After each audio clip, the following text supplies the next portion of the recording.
O jornalista e cientista político Alex Azevedo foi até a madeireira São Francisco, localizado em Maracanaú, para conversar com o seu proprietário Bruno da Madeireira. Veja essa entrevista e siga Olhar Inclusivo. O que eu queria fazer para você é que você chegou aqui em 2001, né? Aqui em Maracanaú. Comprou a madeira dos seus pais em 2018. Conta pra gente como que foi essa transição. Primeiramente, eu queria agradecer você por estar participando aqui dessa entrevista, esse bate-papo legal que a gente vai ter aqui, com certeza.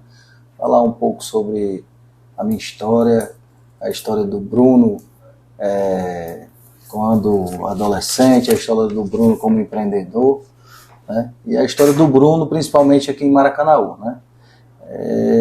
Você falou aí sobre a questão de quando a gente chegou em Maracanaú. A gente chegou em Maracanaú em 2001. Na época, meu pai tinha saído de uma grande problemática financeira, né? Ele trabalhava com outro segmento totalmente diferente, que é esse que a gente tem agora. A gente trabalhava com gado na época. E meu pai veio para Maracanaú e numa situação financeira complicada. À época ele colocou um pequeno depósito, sempre foi o nome Madeireira São Francisco, né? E fez um investimento bem pequeno e a gente iniciou esse trabalho. Eu tinha na época 12 para 13 anos de idade, estudava e eu ia para a escola de manhã e à tarde voltava para trabalhar e ajudar meus pais, né? Então foi bem difícil, não foi fácil esse início de tudo. Eu lembro como se fosse hoje. A gente passou um ano aqui onde a gente está localizado hoje, foi onde a gente iniciou. Em 2001 só tinha mato, não tinha nada aqui, era só mato. Eu lembro bem na época como era aqui mesmo. A gente passou um ano sem vender nada.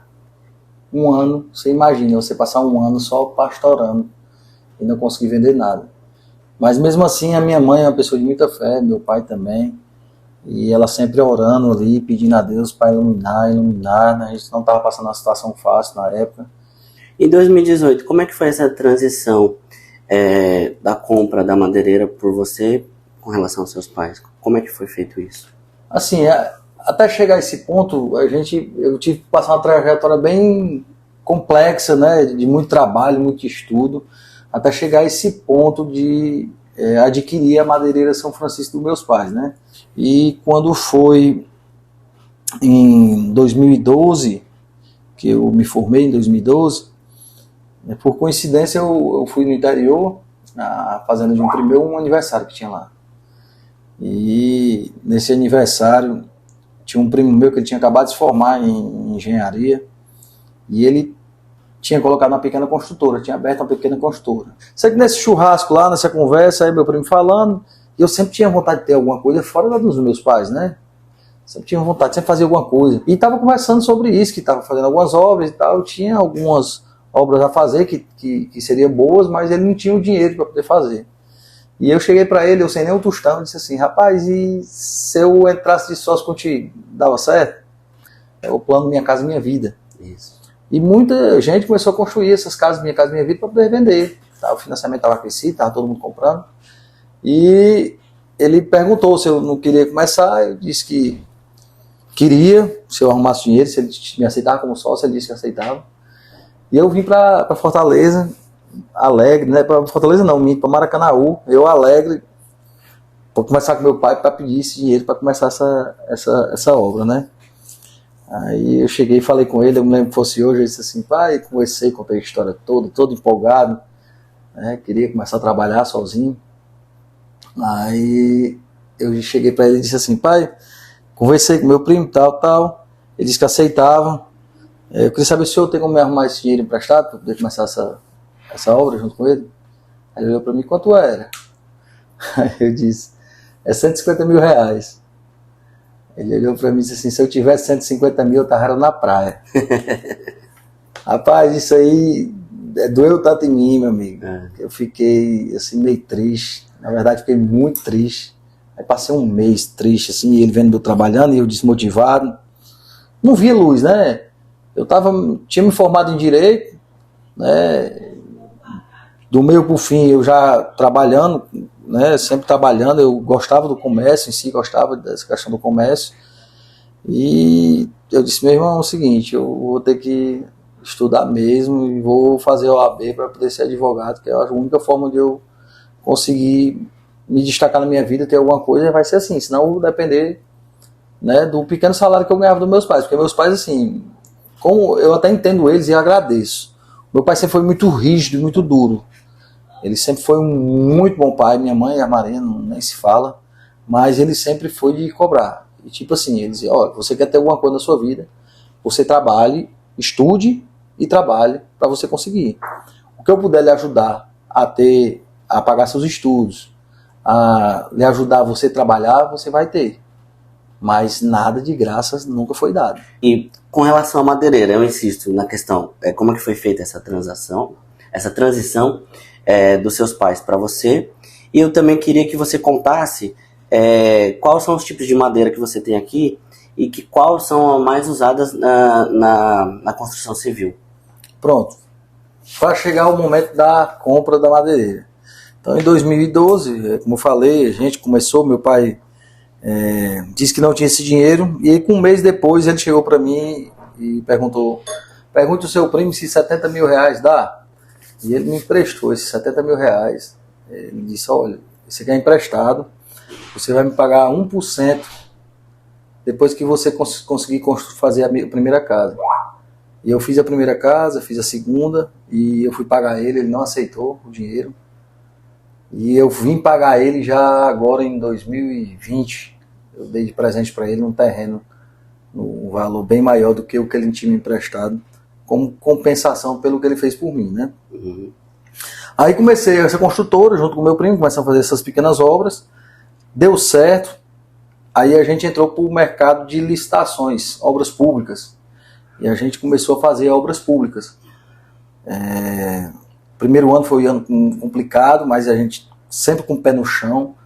Comecei a fazer essas obras junto com meu primo, a gente sempre pé no chão, fazia primeiro uma para depois fazer outra, para ver o negócio andar sem dever a ninguém, né? Sempre eu tive esse cuidado, eu acho que eu aprendi isso com meus pais, nunca dever nada a ninguém, sempre fazer tudo com o pé no chão. E deu certo, e quando foi em 2018, na verdade, em março de 2018, eu cheguei para adquirir a empresa dos meus pais. Na época, meu pai já trabalhava muito, minha mãe trabalhava muito, e ele já estava um pouco estressado com relação à questão da demanda de trabalho que eles tinham. E numa conversa, uma vez, a gente discutindo sobre alguma questão da madeireira, ele chegou para mim e disse assim, eu vou vender isso aqui. E se você quiser comprar, a preferência é sua. Eu disse, eu quero comprar, não vou deixar acabar o nome que a gente construiu com tanto sacrifício e tanto suor, não, deixar se acabar assim, não. E ele me vendeu na época, ele somou tudo que tinha, fez um negócio de pai para filho, na verdade, ele somou todo o estoque que tinha e eu paguei somente o estoque do que tinha, os equipamentos, ele me deu tudo, né? Entendi. Então eu paguei todo o estoque na época, eu me lembro como fosse hoje, eu tinha adquirido na época para mim uma casa, um carro bom, já tinha um carro bom, ganhei nesses 5 anos de construtora, e vendi tudo para poder adquirir a empresa deles, ainda fiquei devendo um pouco ainda. Entendi. Ele parcelou para mim no cheque ainda, vários cheques, e eu fiquei sem carro, e ele me emprestou um carro para eu ficar andando. E voltei a morar na casa dos meus pais, eu já tinha minha casa e voltei a morar na casa dos meus pais. E eu passei de 2018 até 2021 trancado. Eu não saía para nenhum canto, era só trabalhando, para poder pagar as contas e botar a madeireira e voltar ao patamar que eu tinha de vida. Aí eu lembro, eu passei um ano, eu comprei um carro todo fiado na época, eu lembro, um Corolla, e passei um ano para pagar esse carro, paguei. Eu lembro quando eu terminei de pagar, aí eu já tinha o dinheiro para comprar uma caminhonete. Então, paguei meu pai dentro do primeiro ano também, paguei tudo que eu devia a ele quando eu comprei. E passei mais 2 anos na casa deles, né? Passei 3 anos trancado, só estudando e trabalhando, né? E eu, na época eu namorava e E era o pouco tempo que eu tinha de lazer com a namorada, às vezes no domingo, alguma coisa do tipo. Mas era o resto do dia, o resto da semana, trabalho. E poucos os finais de semana que eu tinha que tirar para ter um lazer. Dificilmente, mas a maioria das vezes eu estava tão cansado que passava domingo deitado em casa. Eu imagino. Quais são os tipos de madeira que tem aqui e a questão da construção civil? Pronto. Quando eu adquiri a empresa dos meus pais, quando a gente começou, na verdade, quando eles começaram em 2001, eles eram um depósito de construção, eles vendiam tudo, da areia até a madeira, coberta até a telha, eles vendiam. Foi passando por transições. Quando eu adquiri ela em 2012, eu fiz uma reformulação, reformei toda a loja, né? E a gente começou a trabalhar somente com madeira serrada e madeira para construção civil. Então, hoje, aí eu vendia telha também, continuei vendendo. Depois de um tempo eu parei também. E hoje eu trabalho só com madeiras e artefatos de madeira para construção civil. Estou vendo aqui mais simples, né? A linha, o caibro, a ripra, a madeira para coberta da tua casa. Eu vendo aqui aquelas folhas de madeirites, que são aqueles produtos que são usados na construção da tua casa, vai fazer as colunas da tua casa, tu vai usar aquelas formas de madeirites, né? Tábuas de pinos, barrote de pinos também que servem para essa modalidade de serviço, marcação de terreno. Então, todo esse tipo de madeira e os artefatos, que são os madeirites, as tábuas e também as esquadrias de madeiras, né, que são portas, janelas. Então, todo o tipo de madeira para construção civil em si eu tenho. Eu só não trabalho com madeira para movelaria. Mas para construção civil eu tenho toda a madeira e os artefatos de madeiras e acessórios também, né, ferragens, pregos, esses materiais que exigem na construção civil. Bruno, agora eu vou passar para um ponto mais pessoal. A gente falou um pouco da madeireira, falou um pouco da sua vida, né? E eu sou pessoa com deficiência, eu tenho paralisia cerebral. E o que me chamou a atenção é que em 2010 você falou que teve um assalto e você se tornou pessoa com deficiência, né? E eu queria saber de você quais são as dificuldades que você enfrenta no seu dia a dia como pessoa com deficiência e o que faz, e o que você imagina que pode ajudar essas pessoas se você vier a pretensão política, aos cargos públicos, né? Em 2010 aconteceu esse fato que mudou minha vida, né? Eu sempre fui um cara muito proativo, né? Eu sempre gostei muito de trabalhar e também gostei de esporte. Eu jogava bola, corria vaquejada, eu sempre gostei muito. E em 2010 eu sofri esse assalto, né? Onde eu levei um tiro no meu joelho. E eu passei 1 ano de cadeira de rodas, né? Fiz 2 cirurgias, passei 1 ano de cadeira de rodas. Hoje eu tenho artrose grau 4 no meu joelho, é o grau mais elevado que existe. Eu não tenho mobilidade completa da perna esquerda e não consigo dirigir carro mecânico. Se eu dirigir, ele já incha logo minha perna. Eu consigo caminhar, até então visualmente você não consegue notar, mas se eu caminhar um bom tempo, já a perna começa já a inchar, eu começo a caxingar, né? E eu não posso mais correr, eu não posso mais jogar bola, eu não posso mais correr vaquejada. Então, assim, eu parei todo tipo de esporte que eu podia fazer. Hoje eu faço musculação acompanhado com o personal para poder fortalecer a musculatura da minha perna, porque ela é atrofiada por conta disso, né? E para não deixar ela atrofiar mais, a gente tem que fazer esse acompanhamento. Vou ter que fazer a 3ª cirurgia, né? Que é colocar uma placa de colágeno para ver se diminui esse atrito, porque senão vai chegar um tempo que eu vou ter que colocar uma prótese. Isso é fato. Hoje o meu joelho, eu tenho um joelho de uma pessoa de 80 anos de idade. Então, assim, foi muito difícil. As dificuldades que eu sinto é essa, locomoção, às vezes, né, alguém chama, rapaz, vamos bater um rachinho ali e tal, o pessoal me vê, né, acho que e às vezes eu tenho vergonha de dizer, né, eu tenho vergonha de falar, não, cara, não estou jogando não, tal, porque eu tenho vergonha de falar sobre isso, né, porque me incomoda muito, né. Eu tenho 2 cicatrizes bastante grandes na perna e eu gostava muito das minhas pernas, eu sempre dizia que eu achava muito bonito minhas pernas. E eu tenho essas 2 cicatrizes que isso aí me incomodou bastante. Hoje não, nem tanto, mas na época eu fiquei muito traumatizado mesmo, andava de bermuda, era só de calça. Hoje já consigo andar normal, né? Aceito, né? Hoje tranquilo, tenho vergonha algumas vezes, mas hoje está bem mais tranquilo. E assim, o que a gente sente de dificuldade, por eu ter passado por isso, porque eu passei 1 ano de cadeira de rodas, eu vi o quanto um deficiente ele sofre. Você vê que padronização de calçadas você não encontra, locais públicos, você não encontra locais públicos padronizados, são poucos os locais públicos, principalmente em Maracanaú, que tem essa mobilidade, né, para as pessoas com deficiência.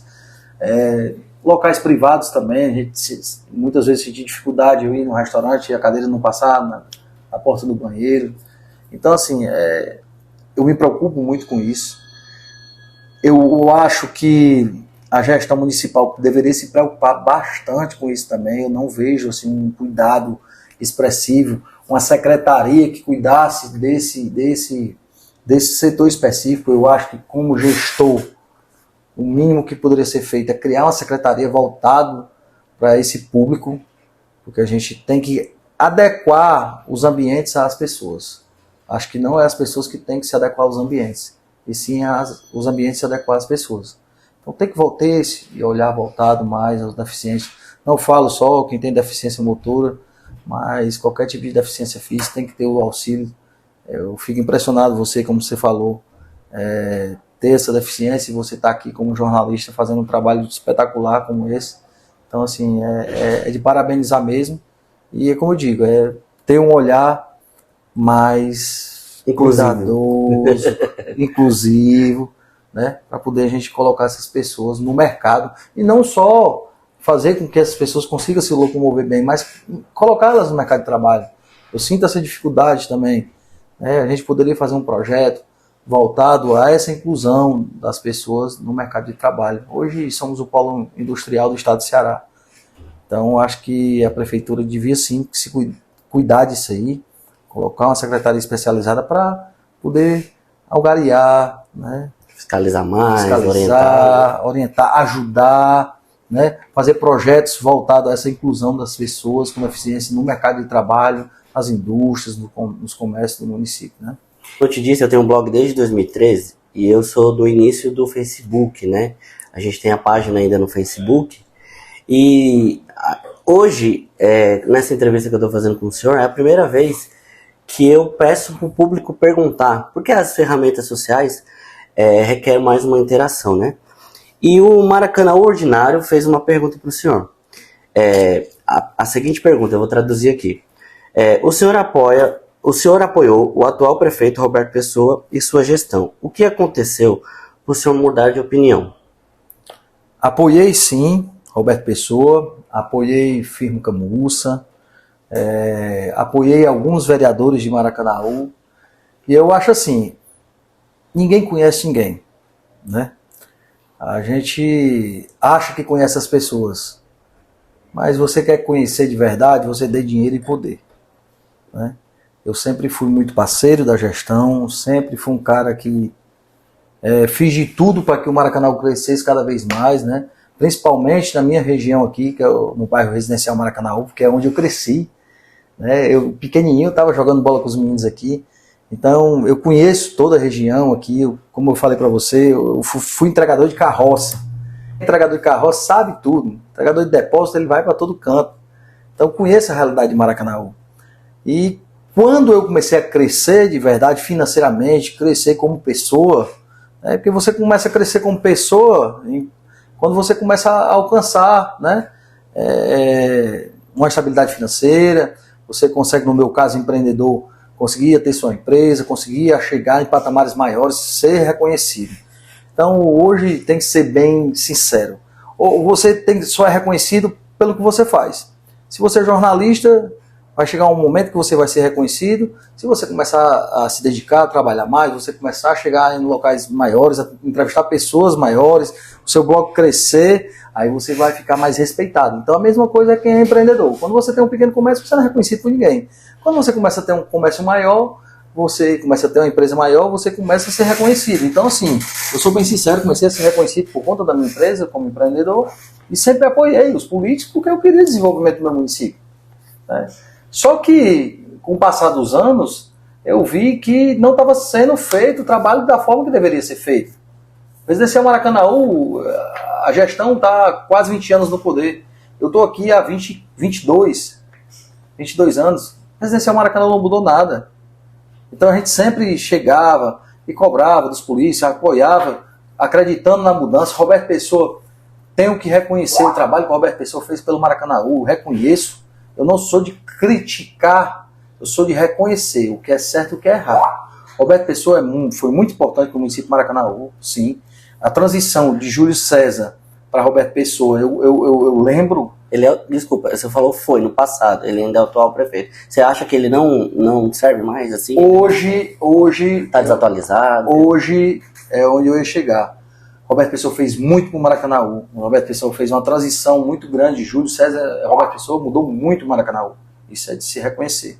Só que eu acho que tudo tem um prazo de validade. Eu acho que já chegou o prazo de validade. Roberto Pessoa conseguiu alcançar um objetivo que poucos gestores conseguem no município. O prazo é 16 anos. Roberto Pessoa já passou desse prazo, já está em 18, está indo para 20 anos, né, comandando não só Roberto Pessoa, mas o grupo Roberto Pessoa, né? Então hoje eu encaro o grupo Roberto Pessoa e Firmo Camussa, então é um grupo só. Então o grupo já está no poder há quase 20 anos. Eu acho que Maracanaú precisa renovar, sim. A máquina inflou, temos que reconhecer isso. A máquina está inflada. Hoje, por o grupo ter crescido bastante, eles estão usando hoje da gestão para cumprir acordos políticos que vai além do município de Maracanaú, a nível estadual e nível federal, porque o Roberto Pessoa tem uma filha que é deputada federal, né, e tem o Firmo Camussa, que é deputado estadual. Então, assim, Maracanaú ele não deve servir como base para construir políticas fora do município. Para mim, Maracanaú tem que fazer política para o município. A gestão tem que trabalhar em prol do município de Maracanaú, em prol das pessoas, em prol do desenvolvimento do município. E não ficar preso e inflar a máquina para poder fazer política no âmbito estadual e federal, como vem acontecendo aí há bastante tempo. O senhor disse que, em suas redes sociais, o senhor disse que a prefeitura maqueia o centro e esquece do resto. Isso há quase 20 anos. O que o senhor acha que o Roberto Pessoa, nesse período e a sua gestão, acertou e errou? E o que o senhor acha que deve ser mudado para a população ficar alerta sobre isso? Essa questão do maquiar. Maquiar que eu falo é dar atenção, uma atenção maior ao que é de fácil visibilidade. Então, se você vem de fora e você vem para Maracanaú, você vai pegar os corredores principais para chegar no centro. Então, nos corredores principais foram efetuadas algumas obras que estão até em depreciação agora, não tiveram um acompanhamento bem feito. E o Roberto Pessoa, ele, para mim, eu admiro bastante o Roberto, porque o Roberto é muito empreendedor. Ele sempre teve um olhar voltado às indústrias e trazer grandes empresas para Maracanaú, trazer esses investimentos privados para o município. Isso aí ele está de parabéns. Até porque eu digo que Maracanaú hoje é o que é, não por conta de investimento público, mas sim de investimento privado. As maiores obras que tem em Maracanaú, os maiores desenvolvimentos que tiveram em Maracanaú foi através de empresas privadas. Foi do investimento privado, né? Então, não veio da gestão pública. Então, hoje, por ser um município tão grande financeiramente como Maracanaú hoje somos a segunda maior arrecadação do estado do Ceará, Maracanaú deveria ter muito mais investimento público e um investimento que fosse voltado a situações que precisam de uma séria, né, um olhar mais sério, um olhar mais crítico, como o exemplo da saúde de Maracanaú. Então, a saúde de Maracanaú, um município que é a segunda maior arrecadação do estado, tem um hospital da forma que temos hoje, ter postos de saúde faltando medicação, né, ter posto de saúde faltando médico. Você chega aqui, eu tenho vários funcionários que vai aqui no posto de saúde, atrás de um dentista não tem, atrás de um médico, às vezes você tem uma fila de pessoas chegando de madrugada para ser atendido porque só tem um médico. Então falta medicação, isso não era para existir. O senhor acha que o maior gargalo do Maracanaú é a saúde? Hoje sim, a saúde. Eu acho assim, porque pelo fato que eu entendo dessa forma, eu entendo que o ponto que tem que ser priorizado em qualquer município que seja, no município, no estado, no país, eu acho que o foco principal tem que ser a saúde. As pessoas têm que ter o básico, que é a saúde de qualidade. Então isso aí é vidas, a gente está salvando vidas. Aí vem os outros setores que são bastante importantes também, que tem que ter cada um o seu cuidado necessário, né? Quando você vem para a educação, Maracanaú está com a educação sucateada, tem várias escolas sucateadas, cresce, eu mostrei já em vídeos meus, cresce sucateadas. Então assim, vem depois a questão da segurança pública. Ah, Bruno, mas a segurança não é responsabilidade do município. Por que não? É de responsabilidade do Estado, da Polícia Militar, certo? Mas o município pode ajudar a Polícia Militar nesse trabalho, como você fazendo um trabalho voltado para a Guarda Municipal. Eu tenho aqui exemplos pertinho da gente, Pacajus. A Guarda Municipal de Pacajus faz um trabalho lindo. A Guarda Municipal de Pacajus, ela tem equipamento de qualidade, ela está armada. Maracanaú, somos a segunda maior arrecadação do Estado, o polo industrial, um índice de homicídio altíssimo, assaltos altíssimo. Então a gente é considerado por várias vezes uma das cidades mais violentas do Brasil. A segunda, né? A segunda hoje. Perdendo para o Pará, né? Então assim, hoje é a segunda cidade mais violenta e não tem um suporte do município para dar qualidade à guarda municipal. A gente não tem investimento voltado para a segurança do município, como caso o Bruno fosse um gestor, que isso só Deus sabe se um dia eu possa ser. Um trabalho voltado para a segurança. Maracanã era para ter câmeras de vídeo monitoramento 24 horas, era para ter um quartel-general. Eu entendo assim, Maracanã era para ter, a estrutura financeira que o Maracanã tem, era para ter um quartel-general, era para ter câmeras de vídeo monitoramento 24 horas, era para ter uma guarda municipal bem armada, uma guarda municipal bem equipada, carros bons. O Maracanã tem recurso para isso. E o que a gente vê hoje é uma guarda municipal desarmada, uma guarda municipal com coletes vencidos há mais de 10 anos, uma guarda municipal desestimulada. Então, acho que isso aí deveria ter um olhar, né, bem clínico para essa questão da segurança também em Maracanaú. Não só a saúde, como eu falei, a educação também precisa de muito investimento, precisa de um cuidado maior. A gente tem a questão da infraestrutura, como eu falei. Você roda em vários bairros aqui de Maracanaú, bairros até no centro mesmo, Jereissati, você vê a infraestrutura, ruas, alamedas abandonadas. Então, assim, eu acho que sim, merece uma renovação. Eu acho que qualquer coisa, ele com o tempo, ele fica acomodado. Eu acho que hoje a gestão está acomodada, a gestão acha que não perde mais eleição em Maracanaú, então, para eles, tanto faz fazer ou não. Eu encaro dessa forma. E por isso que o Bruno, hoje, o Bruno nunca foi defensor de A, B ou C. O Bruno não é defensor do município. O Bruno é defensor do desenvolvimento de Maracanaú e das pessoas. Então, assim, eu sempre fui daquela política de que, se você consegue dar qualidade ao município, você vai dar qualidade às pessoas. Você não tem que olhar somente para a pessoa aqui, como muitos fazem aí. Não, vou dar o suporte. Fulano, que é amigo de um vereador, tem o suporte de saúde. Vai lá, porque o vereador manda um carro buscar ele, leva no hospital. Você tá dizendo, né? Exato. Eu não sou e nunca vou ser um político que tem um olhar voltado a esse tipo de ação. Esse tipo de política, que é o assistencialismo. Exatamente. Bruno, você responde muito bem, você é um cara articulado, formado em Direito, empresário, e a gente já está chegando, eu separei aqui 12 perguntas para você, 11 perguntas para o senhor, e eu queria alguma pergunta que eu não fiz que o senhor gostaria de responder. Não, acho que não tem nada assim específico agora que eu pense que eu possa fazer para mim mesmo, não. Eu fico aqui à vontade para responder qualquer pergunta que você fizer, como você abrir o caixa de perguntas aí, manda pergunta que a gente vai estar respondendo aí as necessidades da população, né? Tá ótimo.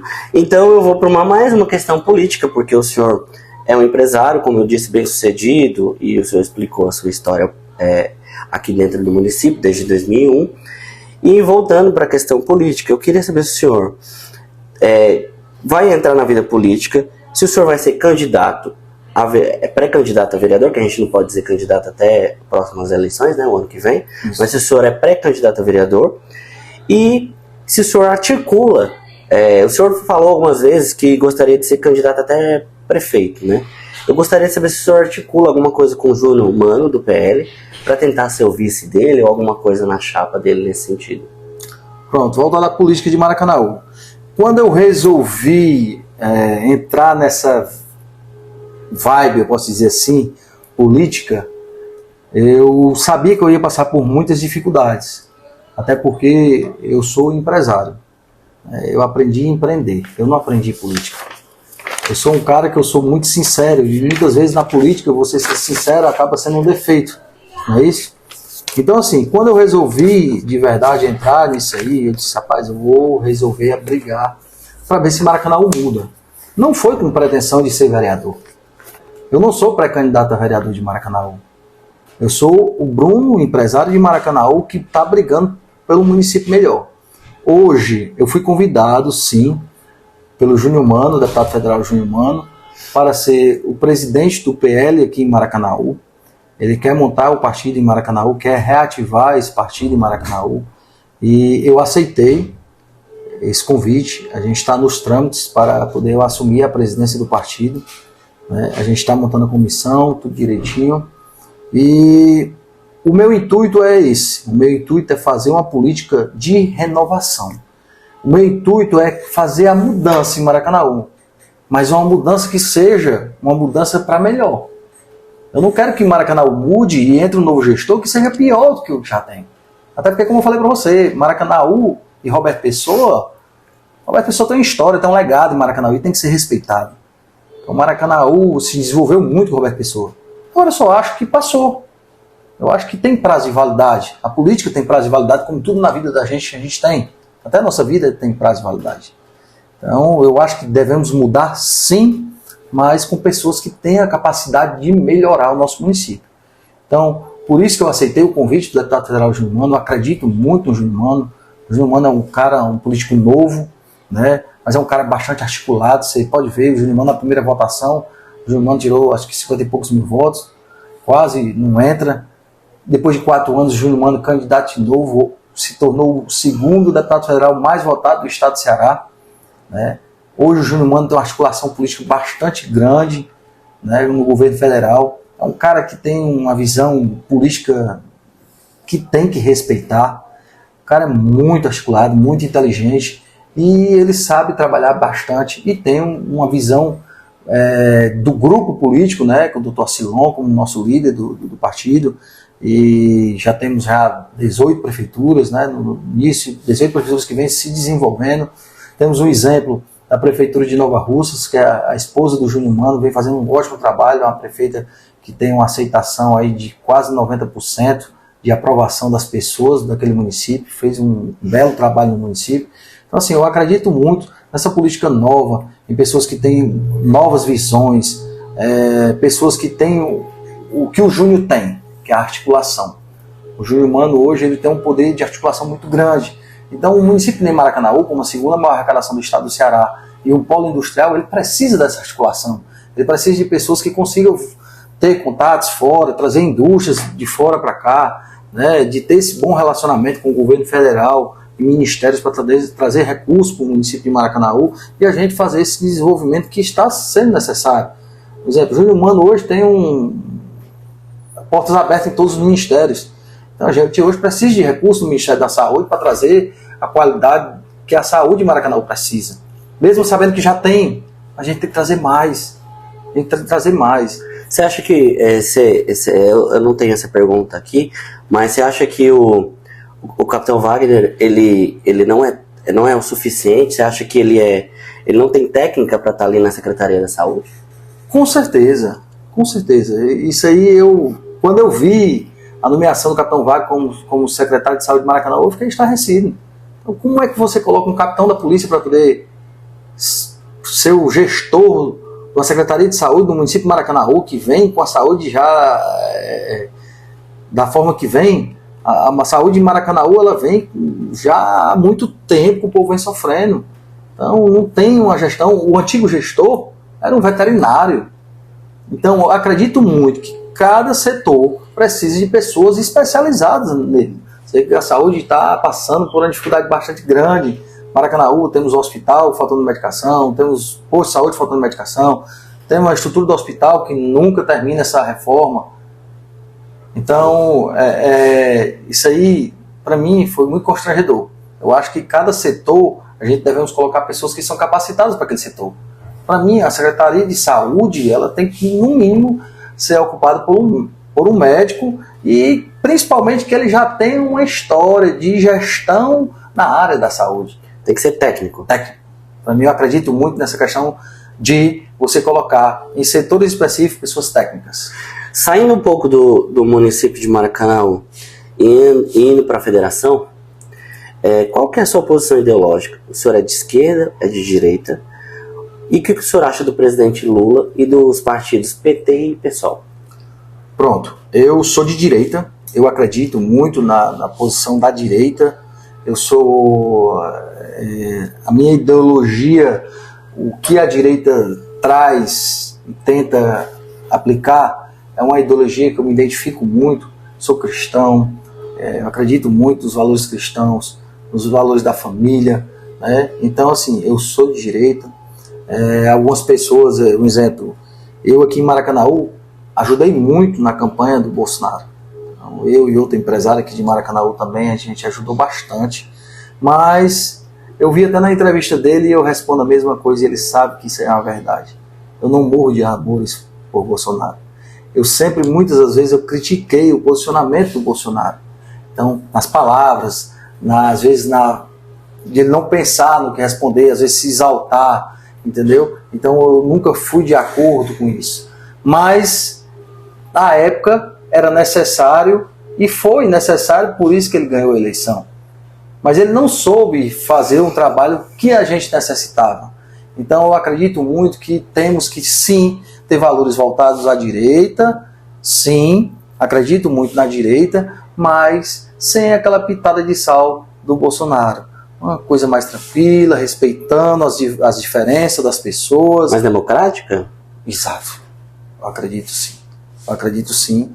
E eu sou muito de respeitar os valores do que você quer. Tipo, a bandeira do LGBTQ+, né?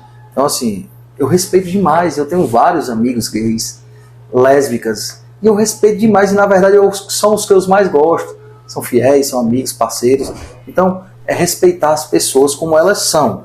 Agora, eu não sou a favor de aplicar ensinos nas crianças com relação à escolha sexual. Isso aí eu sou contra.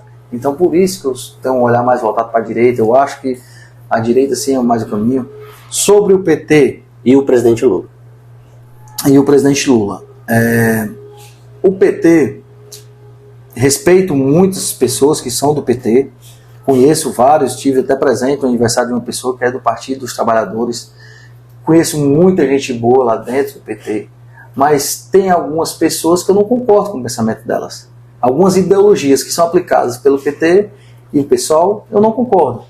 Então é como eu digo para todas as pessoas. Pessoas boas e ruins tem em todos os locais.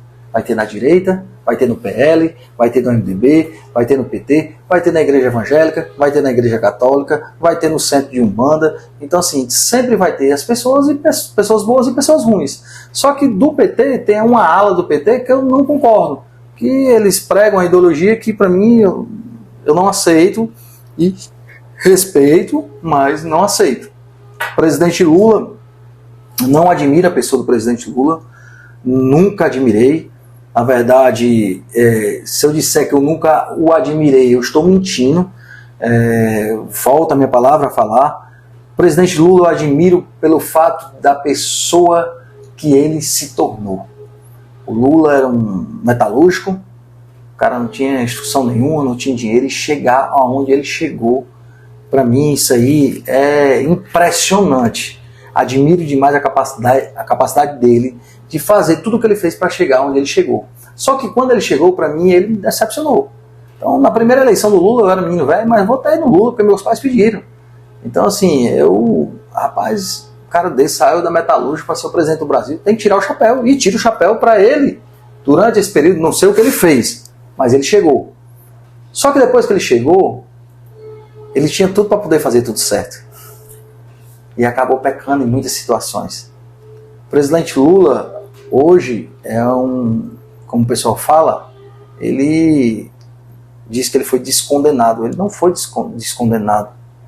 Né? Ele foi condenado, sim, né, por vários juízes, tribunais, Então, o que aconteceu foi que o Supremo Tribunal Federal anulou essas condenações e ele voltou a ocupar o cargo porque a população quis.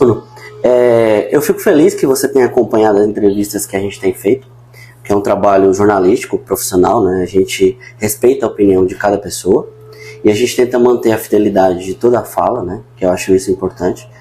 E com relação ainda à questão federal, eu queria saber do senhor, o senhor como empresário do setor madeireiro, qual é a sua opinião sobre a atuação do ex-ministro do Meio Ambiente, Ricardo Salles? O senhor acha que passar a boiada foi uma coisa boa ou foi uma coisa ruim? Eu acho que a palavra, a frase, ela dita por qualquer pessoa, ela pode ser interpretada de várias formas. Alguns interpretaram aquela fala do ministro de uma forma ruim. Mas, no meu caso, como eu sou do segmento e conheço a região, tenho vários fornecedores do estado do Pará, e aquela região toda, a forma deles falarem, passar a boiada é fazer o carro andar. Eu já entendi de outra forma. A gente que é mais técnico do setor, a gente já entende que a fala do ministro foi uma fala assim coerente. Ele falou, passar a boiada é fazer o carro andar, é fazer que os negócios voltem a funcionar. Porque a gente vinha numa crise gigantesca, a gente não conseguia trabalhar, a gente tinha serrarias, como eu conheço vários donos de serrarias, os caras com uma documentação toda legal e era barrado às vezes para pagar propina por pessoas ruins que ocupavam cargos em setores fiscalizatórios do meio ambiente no estado do Pará. Entendeu? Então, assim, ONGs que faziam um trabalho ridículo, né? Associações que eram financiadas pelo governo PT, que estavam lá e chegavam na sua empresa e diziam, olha, se você não me pagar tanto, eu fecho as portas da sua empresa, toco fogo em tudo aqui. Então, assim, o que o ministro falou, a fala que ele usou naquele momento, foi sim, para mim, uma fala, né, uma gíria, posso dizer assim, uma gíria do setor. Então, passar a boiada, eu entendo por voltar, vou colocar a máquina para andar de novo. E é o que a gente precisava, e o que vinha sendo feito. E hoje, novamente, a gente está tendo essa dificuldade, entendeu? Eu não sou contra, e nunca vou ser contra de fiscalizar.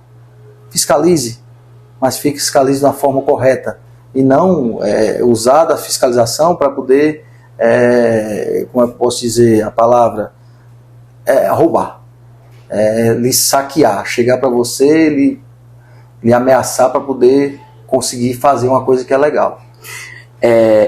Você acha que essa figura de linguagem, tanto dos ministros do ex-presidente Bolsonaro como do próprio Bolsonaro, não prejudicaram eles em algum momento, esse governo passado? Eu acho assim, que é como eu falei para você há pouco tempo, eu não concordo com algumas falas que o presidente Bolsonaro tinha. Eu acho que a vontade dele era de fazer o certo, mas acabava que numa fala ele perdia todo, né, a credibilidade do que ele estava falando. Mas eu sou mais assim, técnico de saber que, como eu falei, frases podem ser interpretadas de várias formas. E como o presidente Bolsonaro já não era querido pela mídia, então eles usavam daquelas frases que ele falava, contextos, e fazia cortes e aplicava da forma que eles queriam. Então as pessoas começavam a achar o que ele tinha falado uma coisa, sendo que era outra. Então eu vi muito isso em jornais como o Jornal Nacional, pegar falas do presidente que eu acompanhava, né, todo o contexto, e cortava em um certo tempo e apresentava aquela fala de uma forma distorcida. Então eu acredito muito que o que prejudicou o Bolsonaro foi ele se pronunciar demais.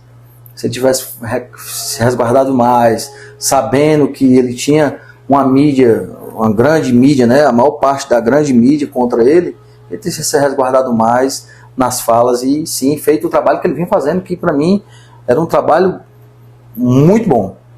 As redes sociais, ela ajuda e, no caso do presidente Bolsonaro, ajudou muito, né? O senhor acredita que é a mídia tradicional que atrapalhou o governo? Eu acredito sim.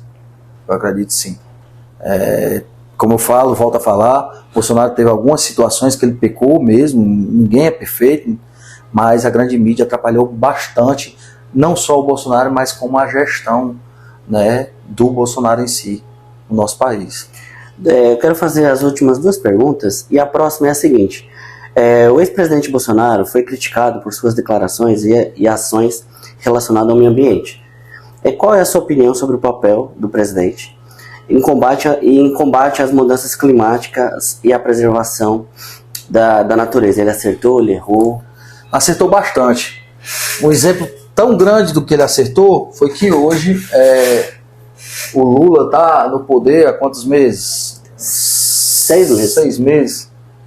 O índice de queimada e desmatamento aumentou 3 vezes mais do que na época do Bolsonaro, na mesma época do Bolsonaro. Então a gente tinha setores, né, específicos como o Exército Brasileiro fiscalizando, o IBAMA tendo suporte do Exército fiscalizando essa questão do desmatamento ilegal no estado do Pará, que isso é uma pauta que a gente cobra muito. Um exemplo, hoje quem me prejudica não são as grandes madeireiras aqui do estado do Ceará, quem me prejudica hoje são as pequenas madeireiras.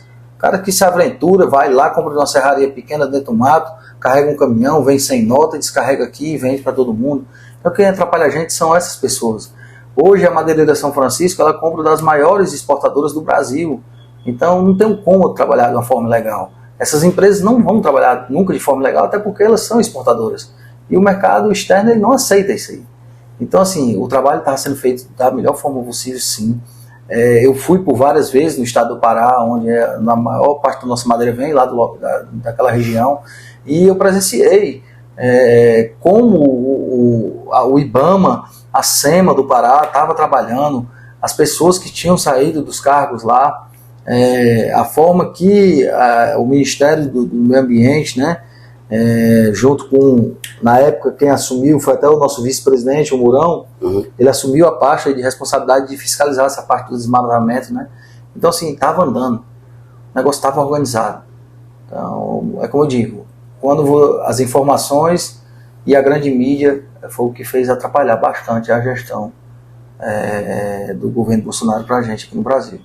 Bruno, eu quero mais uma vez te agradecer pela sua entrevista e colocar o convite para todas as pessoas de Maracanaú que queiram falar, empresários, não empresários, políticos ou não, que queiram falar com o blog online, inclusive, as portas estão abertas. Agradeço por você abrir as portas da Madeireira São Francisco. Eu sou cliente da Madeireira São Francisco. Ótimo. Praticamente desde que você começou. Eu cheguei aqui em Maracanã em 96 e seu pai abriu aqui em 2001. Isso. Então as reformas de casa todas foram feitas lá. Todas foram comparadas aqui, né? Graças a Deus. E eu quero te agradecer mais uma vez e gostaria que você deixasse uma mensagem para a população de Maracanaú. Agradeço a você, é muito importante isso aqui, admiro bastante o seu trabalho, como eu falei, já acompanhei outras entrevistas, eu acho que tem muito a crescer. Você é um cara que tem uma experiência aí altíssima no seu segmento, e isso é o que eu admiro nas pessoas. Tudo que você vai fazer, você tem que procurar se especializar e fazer da melhor forma possível. Então, independente das dificuldades que você vai ter, você tem que reconhecer que Deus existe e que Ele transforma tudo e que Ele dá e tira tudo de todos. Então, hoje o que eu tenho e onde eu cheguei, eu só agradeço a Deus, porque se fosse pelo normal das coisas, eu não tinha chegado, não tinha por que estar aqui, mas Deus abençoou, e eu sei que Deus tem um plano muito grande ainda na minha vida. Eu passei por muitas dificuldades, e Deus tem um plano muito grande, e isso é só o começo. Então, assim, um conselho que eu lhe dou, dependente das dificuldades, coloque o joelho no chão, peça a Deus, que se for da vontade dEle, você vai alcançar tudo que você quer na sua vida. Tá bom?